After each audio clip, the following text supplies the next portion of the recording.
Let's sing. We invite you to rise in body or spirit. Let's sing together our gathering song. Hallelujah. There are no slides for this because there's only one word. Hallelujah. It's a partner song. Here's the first part. Hallelujah. Sing hallelujah. Hallelujah. Sing hallelujah. Do that again.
Good morning.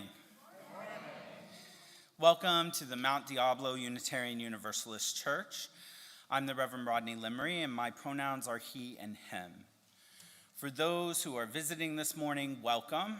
We are glad that you've chosen to spend part of your week with us, either here in the sanctuary or on our live stream, or perhaps in Borton Hall. Welcome back if you have been away for a little while, and welcome if this is your first time here as well. We hope that if you are visiting, you drop by our visitors table and fill out a visitor card with us, or if you're online, in a moment, I'll put the link in and you can fill out a visitor card there. If you write the card, please print legibly. It helps enter the data. Those who are ready to make a commitment to membership can do so on the first Sundays by speaking to Reverend Leslie or a board member. Today, we have a very special guest speaker, the Reverend Marcus Liefert. Reverend Marcus serves the Marin congregation right now as a developmental minister. He's a storyteller who leads worship services that engage the head, the heart, and spirit. As a millennial, he's a member of the least church-going group in American history. And therefore, he seeks to create a supporting place for youth and young adults to worship. He was brought up here in the Bay Area and as a graduate of Starr King School for the Ministries here in Berkeley. Reverend Marcus lives in Berkeley with his 4-year-old son, Henry. Let's just take a moment and welcome him to our community.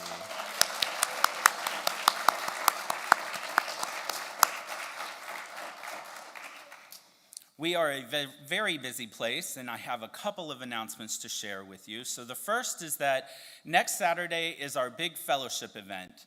It's going to be a really cool way for you to get together as a community and get to know one another, meet one another. So if you are interested in attending virtually, please do let Reverend Leslie know. We do need RSVPs. And as always, check our website out for specifics. We also have a really cool pizza fundraiser this week on Tuesday, March 14th, from 11 a.m. to 9 p.m. with a pizza company in Walnut Creek, Pan Coast Pizza. So it's really good pizza, and it's a great way to help us fundraise for the congregation. So maybe think of a way to make your dinner a little easier that night and grab a slice from Pan Coast Pizza in Walnut Creek. Also, today after our service, we have the Justice Book Sale, which we do once a month. The proceeds from that sale go directly to our justice account, and we use those funds across our justice programming. So if you are interested, drop by those tables and pick out a bag of books for a dollar amount that you are comfortable giving. And finally, I'd like to lift up our Winter Nights. Winter Nights is coming up for us April 3rd through the 17th. We are actively recruiting for participants in that program. This afternoon in Borton Hall from 12 to 1, I'll be giving a Healthy Boundaries class for Winter Nights training. So if you are interested in volunteering, find me and I will help you sign up on the Sign Up Genius on my phone, because printing out things is a little complicated in this digital age. Lastly, please contact anyone on our ministerial team if you are in need of a listening ear or financial support. Asking is indeed a gift you give to our community. Welcome. It's good to be together.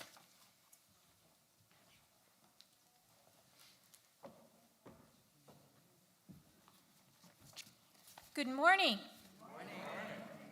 I'm Janice Davis, a member of your Board of Trustees, and I use the pronouns she, her, and hers. Welcome to our service, those online and those here. Mount Diablo Unitarian Universalist Church is a welcoming faith community, and we begin our services by reading our mission together. We bring to life our Unitarian Universalist values as we seek truth and work for justice, nurture compassion and courage, reach out to each other and to our larger community of faith, bridge the divisions that wound the human family, transform ourselves and our world. This community exists because of the time, talent, and treasure that our members and friends share. Please check out the Just in Time section of our weekly email and our newsletter. And there's a new Just in Time board on campus in Borton Hall to connect and contribute. We're so glad to have you all with us. Please remember to stay masked and restrain from eating or drinking indoors. While we no longer check vaccination statuses, our expectation is that those who are inside are vaccinated, fully boosted, and have no symptoms of all the communicable diseases that go around. Thank you for honoring this commitment to keep one another safe. Just a gentle reminder to please check your emails and the newsletter for all of the upcoming meetings and gatherings for March. It's a busy month. And welcome. It's good to be together.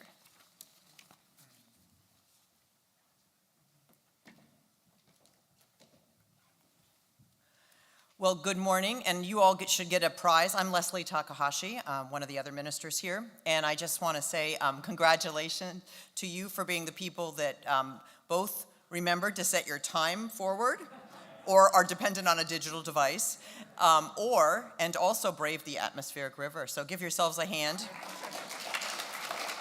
And this is the time when we exchange greetings, and since it is a little earlier than we used to, try to do so in a caffeinated manner.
I think you grab back. Okay, go ahead.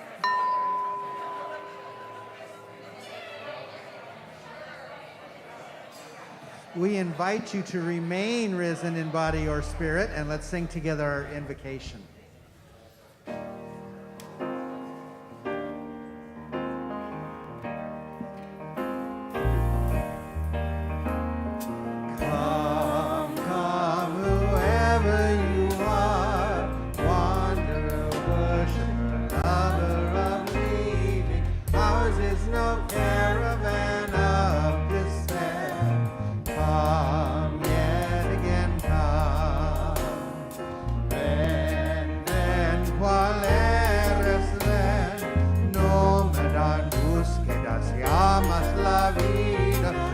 Nuestra es la caravana de amor, ven otra vez, ven.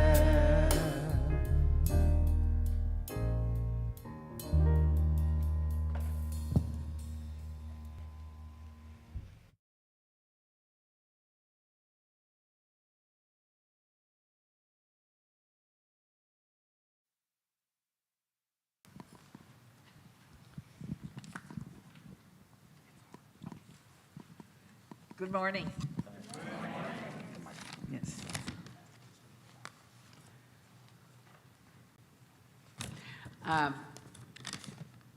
This candle we light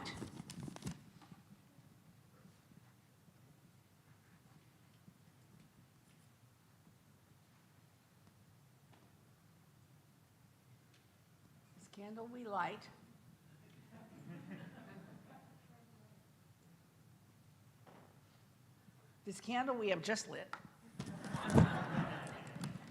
represents the faith and spirit we all bring to this day. We are many different beliefs joined together.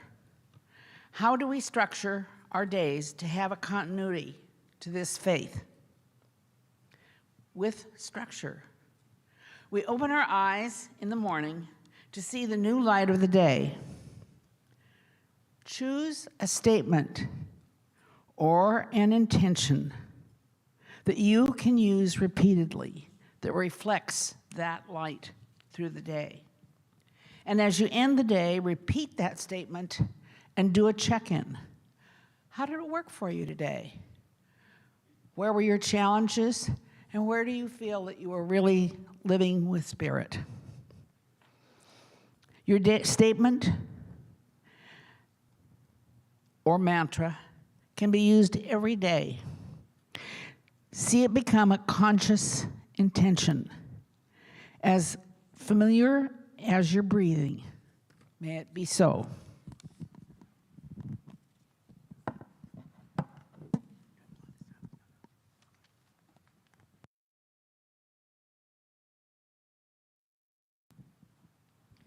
All right, I'd like to invite those who are young and young at heart to come forward for a time for all ages.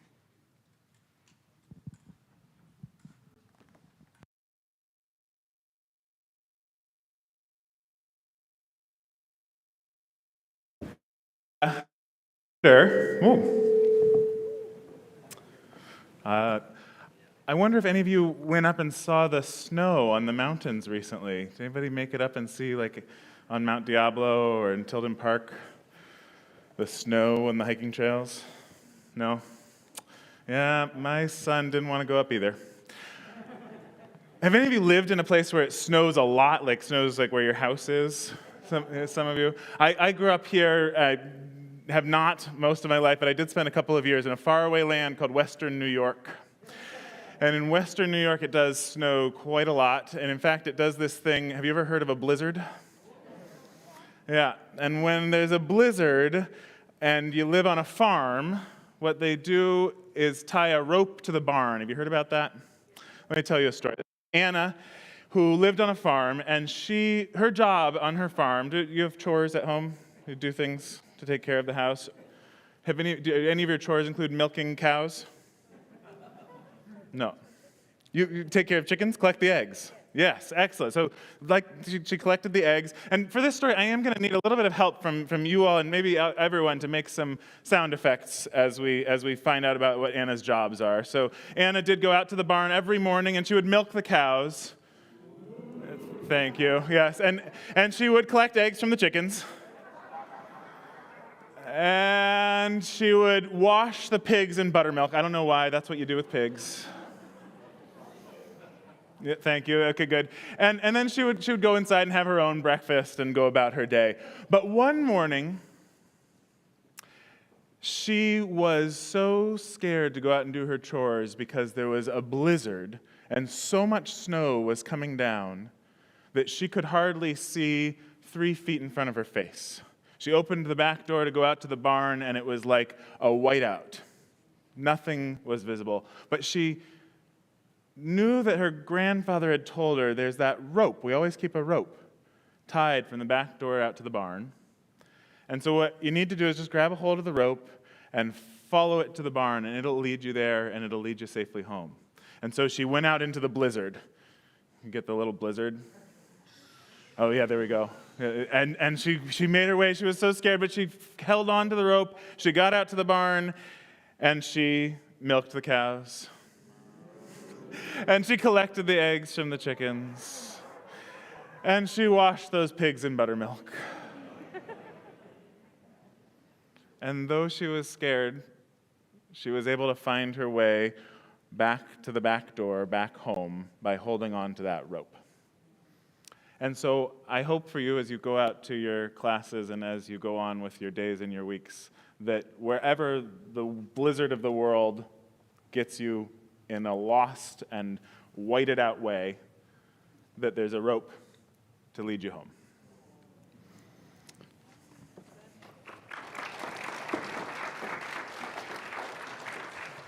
I'd like to invite you to sing our children and youth to their activities.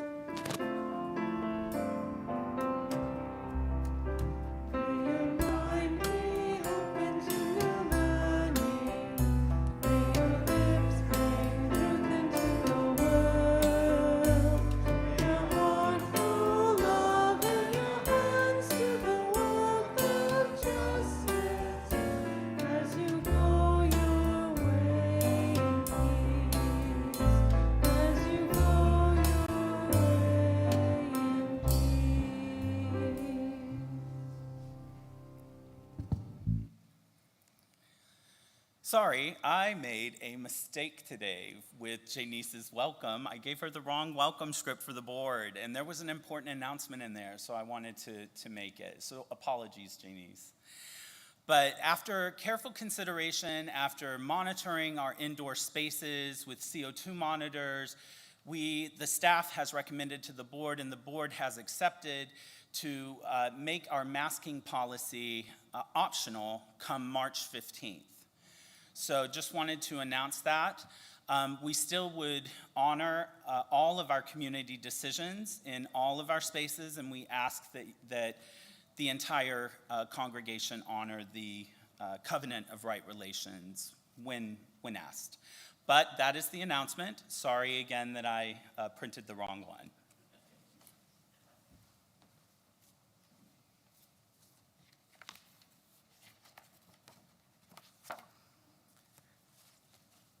Good morning, everybody. I am Jim Lincoln. I'm the worship associate this morning.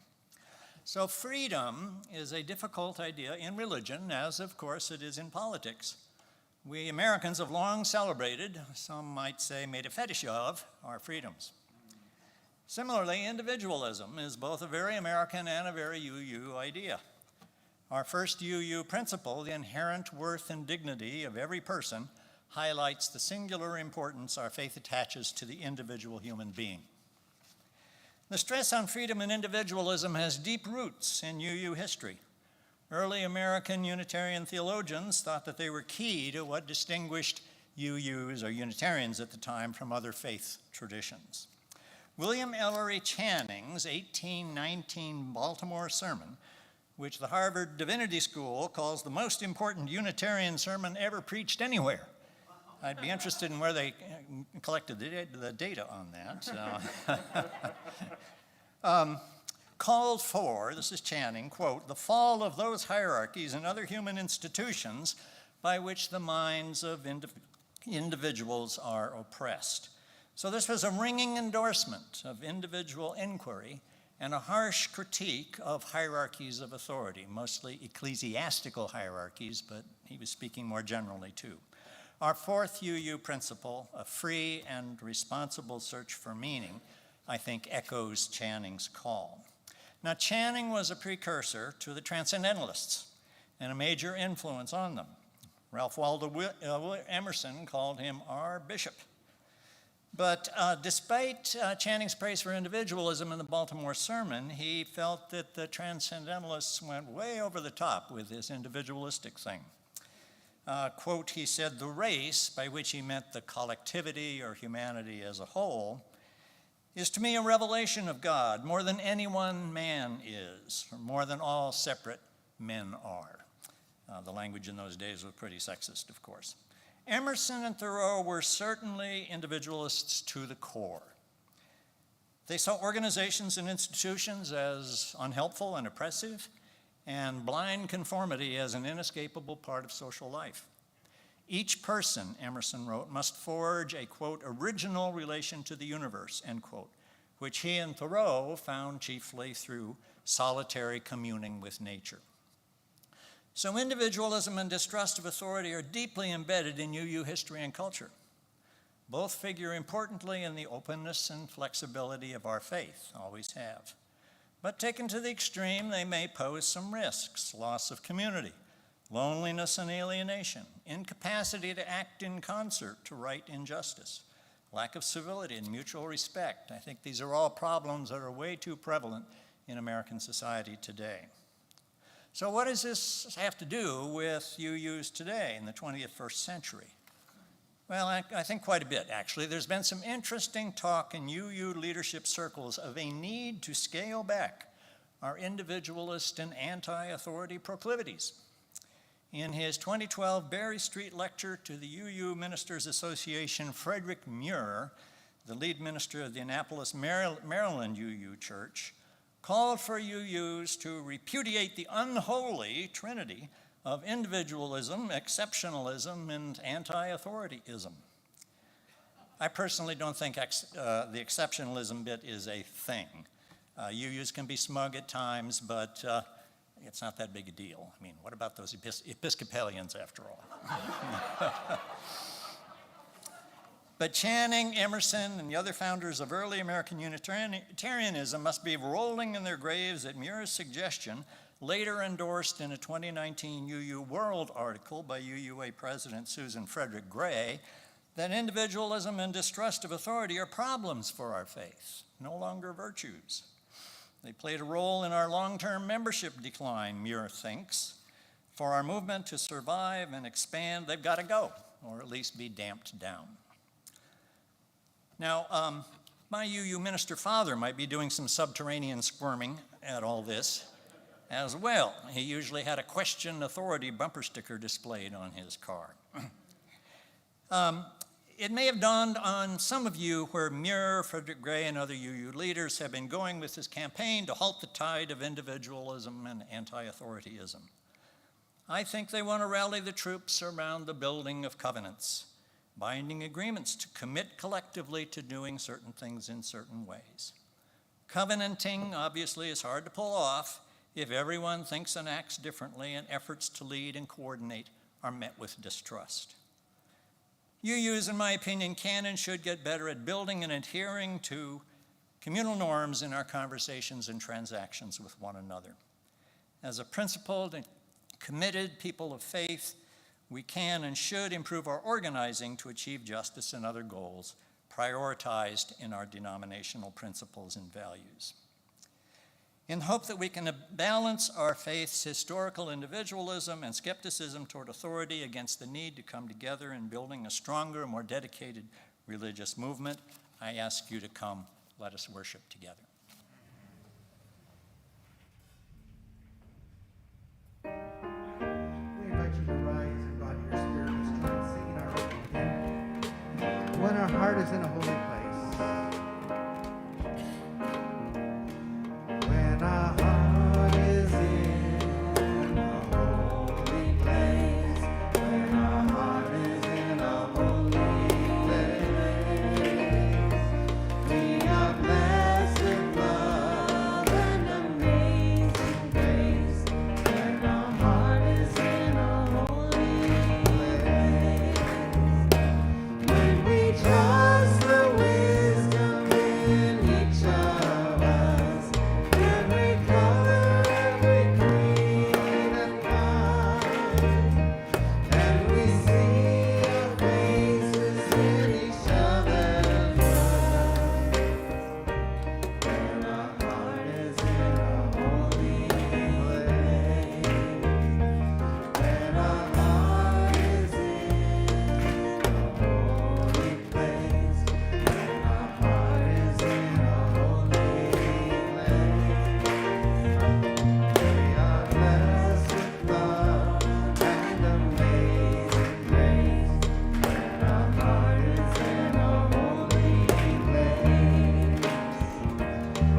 This is the time in our service when we take into the loving embrace of this community those joys and sorrows that are too great to hold alone.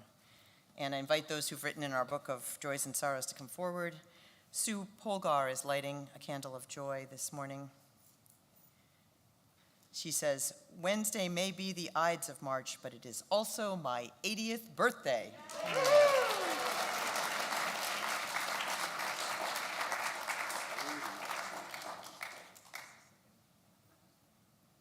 That's worth another round of applause since the candle.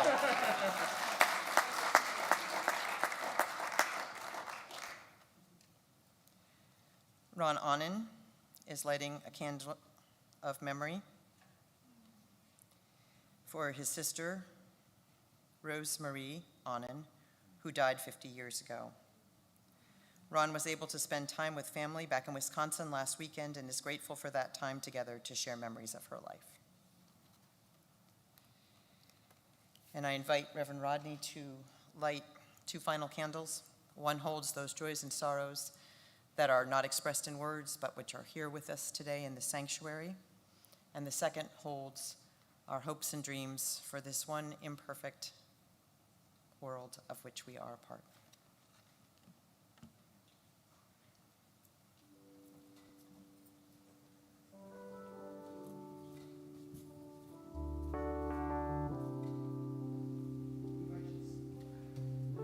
We invite you to sing with us our meditation song.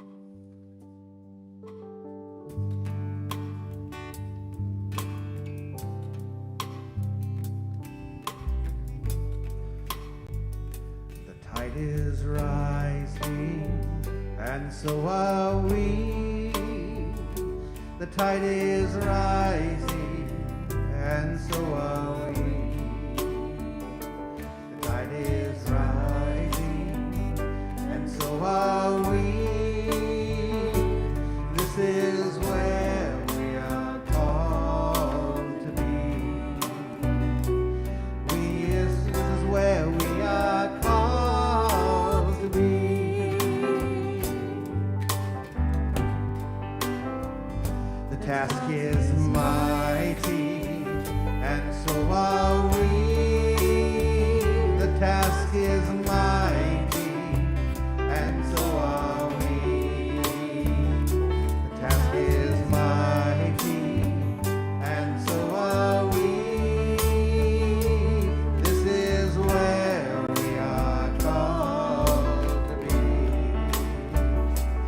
This is where we are called to be. The sun is shining, the sun is shining, and so are we. The sun is shining, and so are we. The sun is shining, and so are we. This is where we are called to be. This is where we are called to be. The world is ready, the world is ready, and so are we. The world is ready, and so are we. The world is ready, and so are we. This is where we are called to be. This is where we are called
invite you to take a moment to rest more deeply in your seat, to feel your feet on the floor, connecting you down to this good earth. Your breath moving in and out, connecting you to all that is, all that has been, all that will be.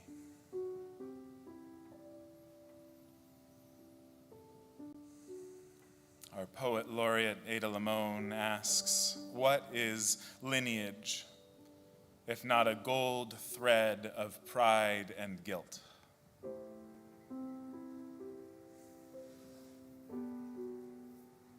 My son is learning to tie shoelaces. His fingers fumble through the awkward movements, strings slipping against strings, loops passing and twisting by one another. I'm showing him my way, fumbling with words to answer his puzzled question, then what? And also I'm 5 or 6 years old myself with frustrated fingers trying to get the knot right, my mom hanging anxiously over my shoulder as I now hover anxiously over my son's. What is lineage, if not a gold thread of pride and guilt? Sacred weaver, God of twining generations, of healing and change, our lives are laced with golden threads of pride and guilt. Woven through lineages of tragedy and triumph, of anxiety and resilience, let us know the places where our threads have become knotted up and tangled. Reveal in us the cut-off tips, the loose ends, the frayed and fragile strings where we have inherited hurt. Weave through us the grace of self-compassion. Into our ignorance weave curiosity. Lace our despair with daffodil yellow threads of joy. Grant us sharpness that we might cut away that which no longer serves. Grant us patience to untangle that which we do not understand. Grant us courage to mend that which can be repaired. And Spirit, grant us faith that no matter how anxious we get, no matter how our hands tremble and fingers fumble, we will continue doing our part to weave this tapestry of love we call community. May it be so, and amen.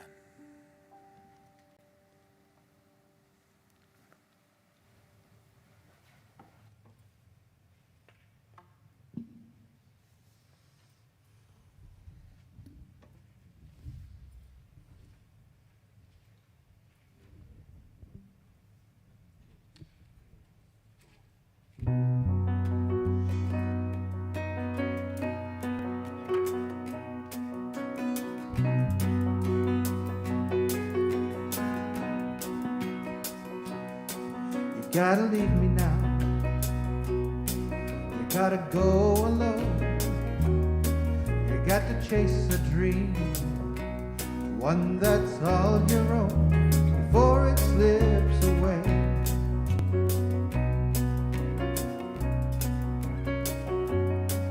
When you're flying high, take my heart along.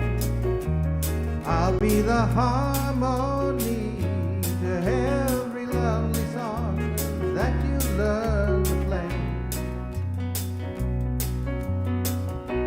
When you're soaring through the air, I'll be your solid ground. Take every chance you dare.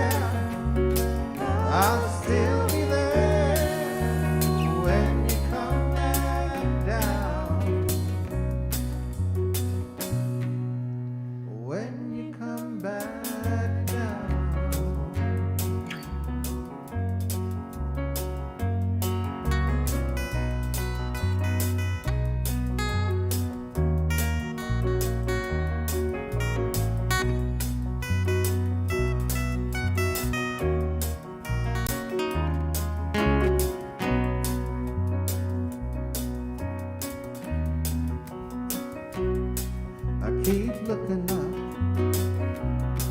awaiting your return. My greatest fear will be that you will crash and burn, and I won't feel your fire.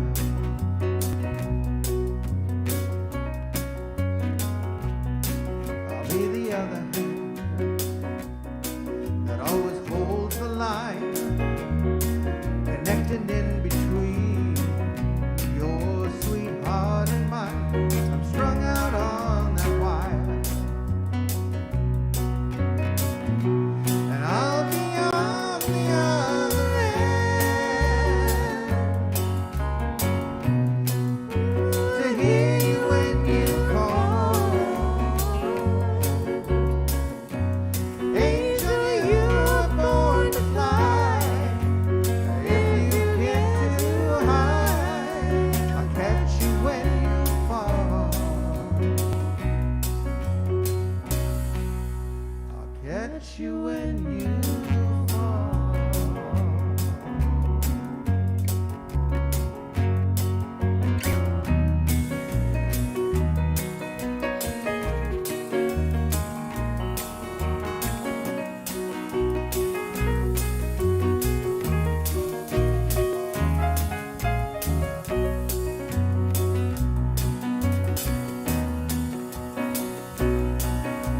Your memory's the sunshine every new day brings. I know the sky is calling. Angel, let me help you with your wings.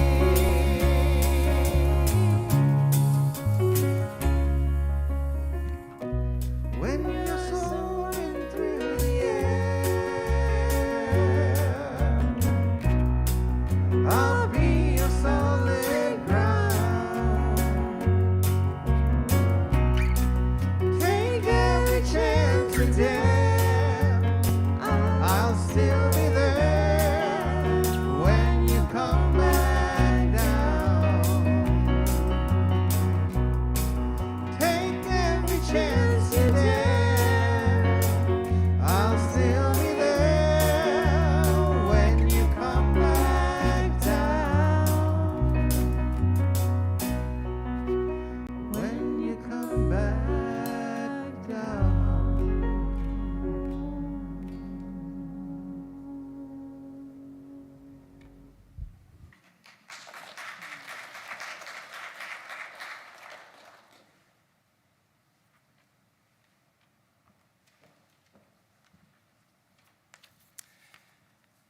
Good morning. I'm Ron Anand. My pronouns are he and him, and I serve on the board of directors here at MDUC. You know, since the pandemic, we board members have been doing the call for the offering, and we've tried in very clever and inspiring ways to talk about the importance of having sufficient resources of time, talent, and treasure to serve the needs of our congregation and our broader community. But today I wanted to offer a little bit of a different reflection. All of us gathered here today, here and online, are not only members of MDUC, but also part of a larger Unitarian Universalist faith community. And I had the experience to worship this last weekend at Olympia Brown Unitarian Universalist Church. They call themselves OBUC, which is located in my boyhood hometown of Racine, Wisconsin. I hardly knew anyone there, but I was greeted with very cheerful greeters with focused enthusiasm, much like we do here. I really felt welcomed as the people in the pews who didn't know me at all, and I didn't know them, introduced themselves to me. And then we sang our opening song, "Where you go, I will go, beloved. Where you lie, will lie. And your people are my people." And I couldn't help but feel in my heart, these are my people. I didn't know any of them by name. I didn't know anyone of their community, and yet they were my community. They are our community. They are your community. And what a wonderful connection that is. So as we offer our gifts today, I want us to be mindful and grateful that not only for our wonderful MDUC community, but also our larger family of faith, the folks at OBUC, and all of the Unitarian churches across the country that are celebrating this morning our shared mission of living out our values of justice and generosity, interdependence, equality, transformation, pluralism, and love. And as a side note, if you want to meet more of our people face to face, General Assembly is a really good idea. The ushers will now come forward to collect our offerings.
Please join with me in the dedication of our offerings with the words on our screen.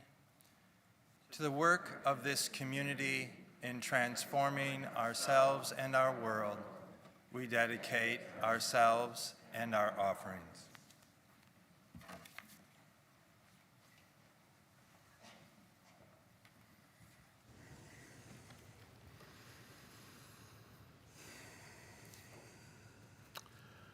The Way It Is, by William Stafford. There's a thread you follow. It goes among things that change, but it doesn't change. People wonder about what you are pursuing. You have to explain about the thread. But it is hard for others to see. While you hold it, you can't get lost. Tragedies happen. People get hurt or die, and you suffer and get old. Nothing you do can stop time's unfolding. You don't ever let go of the thread.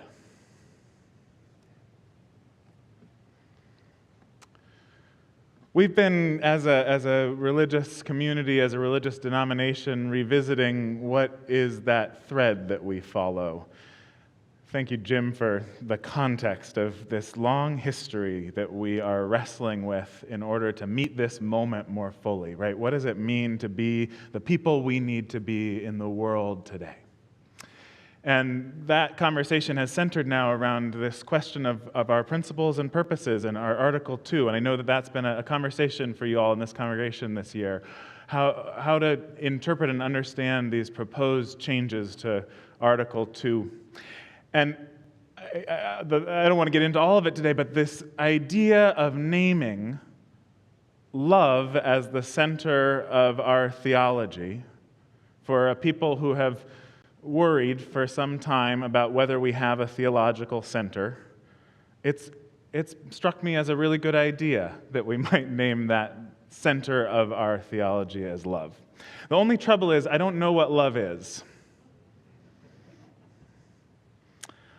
I don't know what love is. I'm pretty sure it's not what makes a Subaru a Subaru. I don't know what it is, but I do know that it's saved my life over and over, that it's caught me when I've fallen, that it's helped me to make sense of my suffering. I used to have an app on my phone called the GPS for the Soul. It was one of those little meditation apps. Anybody have those apps? Little like nice, pretty little music and images, and it's not nearly addictive enough to actually pull up and use. I'm always grabbing for the news or something that's going to get me. But the truth is, as nice as those apps are, as nice as the idea is of having some calming music and meditation, there is no GPS for the soul. There's no map to the vast territory of our inner lives. The reaches of the soul can't be navigated by turn directions. And sometimes this is exactly what I need to remember. Sometimes this is that sense of freedom that has been so essential to our faith that reminds me I can become whoever I long to be. For Unitarian Universalists, this liberating truth has reminded us again and again there are no wrong turns on the spiritual journey. And we've held it to protect ourselves against religious dogma, from the ways of thinking about religion that say that there is one way and only one way. But then there are times in our lives when we find ourselves like Anna in the blizzard. Find ourselves desperate for a map, a rope, a guide, something to hold on through through the blizzards of our lives. You know what I'm talking about? You've been there? And I think sometimes in those moments, our find your own way faith can feel feeble and anemic. Times like those, the truth that there's no GPS for the soul, it can be a disappointing, if not devastating truth. You know, when my son Henry, who's 7 now, we haven't updated it on my church's website apparently. When Henry was about to be born, we were working with midwives out in that faraway land of Western New York, and I'm going to tell a couple of embarrassing stories about the midwives, but they were lovely. They held that thread of love. But the first one is that she found out, of course, that me and Henry's mom were both Unitarian ministers, and she said, "Oh, I used to go to the Unitarian church, but we came to the conclusion Unitarians, they won't tell you what to believe, and they won't be there for you when you need them." Not my experience. Has not been my experience, but I know what she meant. In an introduction to a book of his, Parker Palmer, the Quaker teacher, he talks about that rope and the farmers who tie it to the barn to help them make sure they get home in the Great Plains. He says, "Today we live in a blizzard of another sort. It swirls around us as economic injustice, ecological ruin, physical and spiritual violence, and their inevitable outcome, war. It swirls within us as fear and frenzy, greed and deceit, and indifference to the suffering of others. We all know," he says, "we all know stories of people who've wandered off into this madness and been separated from their own souls, losing their moral bearings and even their mortal lives.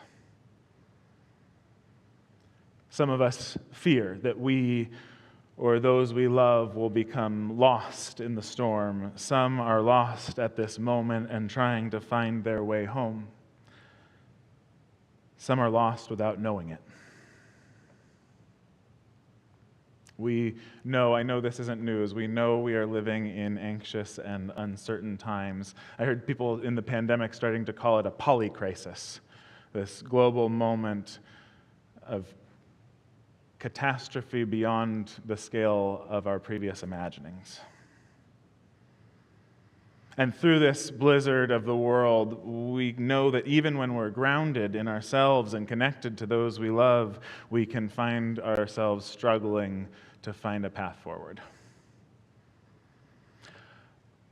I first really found myself in the blizzard when I was 17 and had gone off to school out on the East Coast, 3,000 miles from home. And all of the pain I felt over the tragedies of the world, my own traumas of early childhood catching up with me, trying to navigate that treacherous path into adulthood. I became more lost in the blizzard than I could have possibly imagined. I had a mental health crisis and ended up spending a week in an inpatient mental health unit there. Came home, felt like an absolute failure dropping out of college, and spent weeks, which turned into months, in a deep depression, days when I felt like I couldn't leave the house or be safe alone. And I'll never forget the first Sunday that I came back to my church, the church I grew up in here in Oakland. I was bursting with tears through the whole service. And as I wept with the sorrow of my own and the world's woes, I was gently enfolded back into the embrace of my community. It's not the last time that I've been lost in the blizzard. But that time and every time, what's saved me, what's healed me, what's brought me back to the truth of my own worthiness, my own wholeness, was not psychiatrists or the time at the hospital or pharmaceuticals or therapists or exercise, although they were all important, all helpful. What saved me was a religious community, a religious tradition that told me to seek support anywhere I could find it, anywhere that was helpful, in the scientific traditions of psychiatry and psychology, as well as Buddhist practices of mindfulness. What saved me was a religious community that told me with so much more than words, you are loved. At the root of it all, there is a love holding you that cannot and will not let you go. No matter what you think or how you feel or what you've done or what you've said, you are loved. When I couldn't hold the thread for myself, my community held it for me. When I had given up on my own inner guide, my religious tradition tied a rope to the barn and led me home.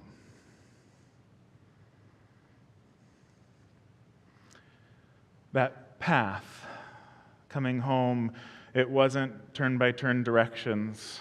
Much more, it was a labyrinth. You've moved through a labyrinth. You've seen them. There's no wrong turns in the labyrinth. Not the kind where the Minotaur and the scary stuff happens at the end, but that kind on Shark Cathedral.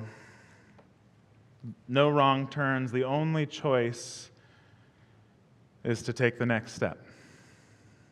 In the labyrinth, the only place to go is in, deeper and deeper toward the center. In the labyrinth, even when it feels as though you're moving away from the center, you're still moving in. It's the only way to go.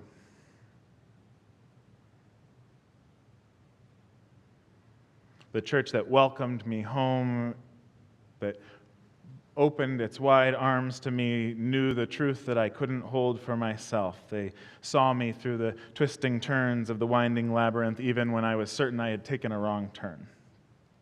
Ours is not a dogma that becomes irrelevant, not a guidebook or a set of directions on a maze.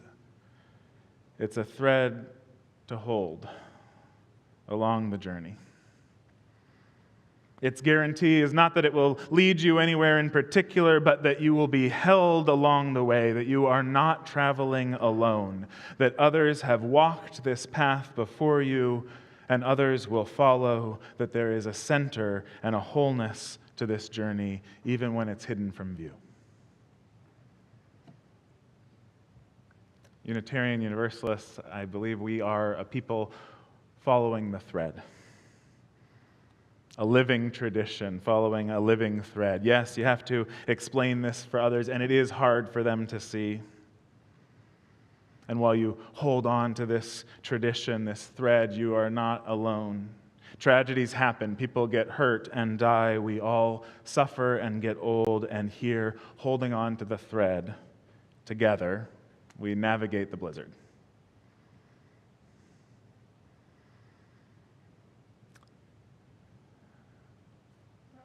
We were trying to explain this to one of the other midwives. She was asking about what Unitarian Universalism was. And Henry's mom, she said, well, Unitarian, which means one source. We're all connected. And Universalist, and she knew we were speaking to somebody with a God language, uses God language. She said, Universalist, which means I believe in a loving God who would not send anyone to hell. And this up-and-coming midwife, she took a deep breath, said, well, I'm a Christian, which means I believe in a loving God too, But he has standards.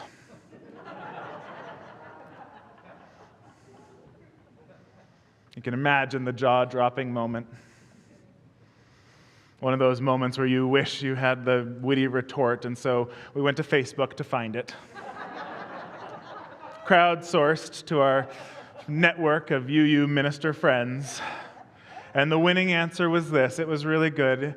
What she wished she had said was, well, in our tradition, we have standards for God. And we do. We have standards for any idea of God or any ultimate truth. These standards, they are the threads that wrap that core strand of love. These standards give it strength and vitality. Our contemporary UU theologian Rebecca Parker articulates 4 strands, 4 boundaries, 4 places where Unitarian Universalism says no in order to say a deeper yes. 4 threads that wrap the core of that theology of love. First, she says, you can hold a view that there is no God or that God exists.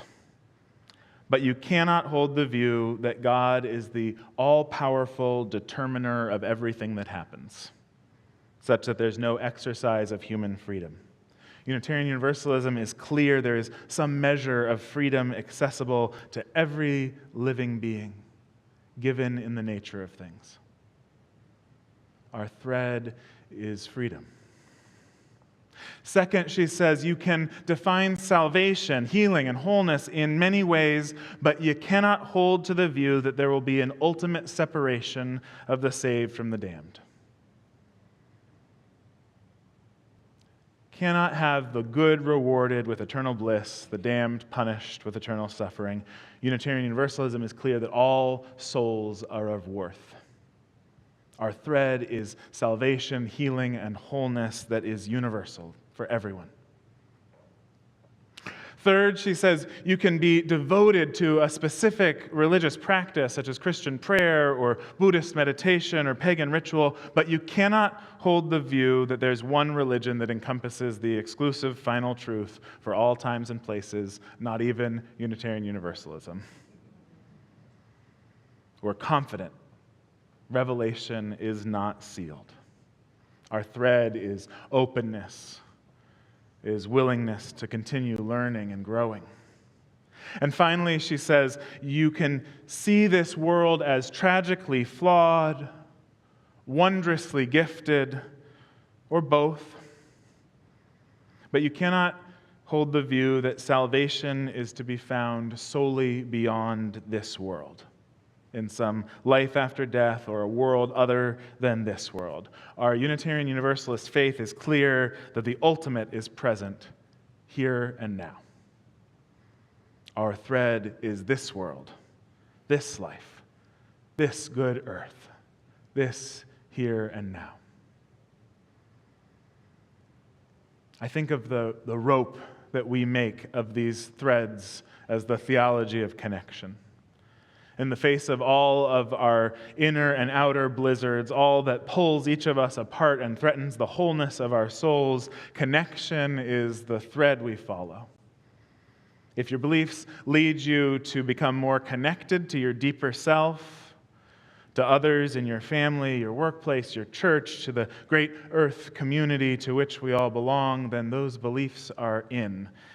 And if they lead you to be disconnected, to treat others poorly or question your own value, then those beliefs are out. We know our world is in a troubled state. The blizzard of despair and injustice and environmental catastrophe is real, and so too is the thread. Hold on to the thread. Not just for your own life, but for the world.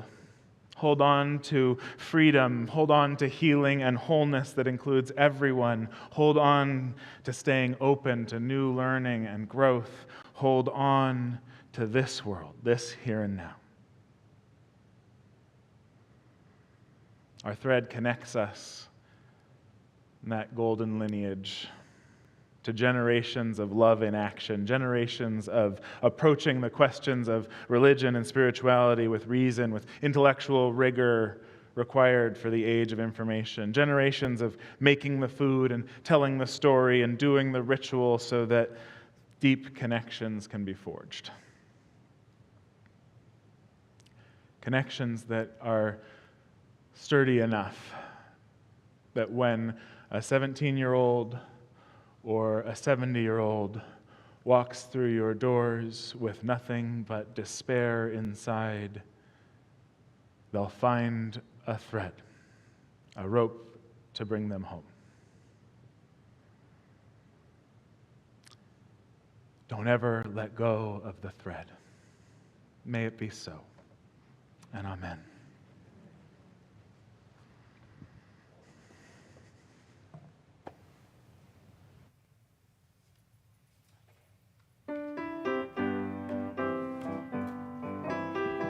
We invite you to rise in body or spirit. Let's join in singing our closing song. Love will guide us.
My congregation, we end the service by reaching out to those with us online. So if you would, just take a hand and reach it out. Feel that sense of connection, of belonging amongst us. We are one body. We depend on each other more than we know.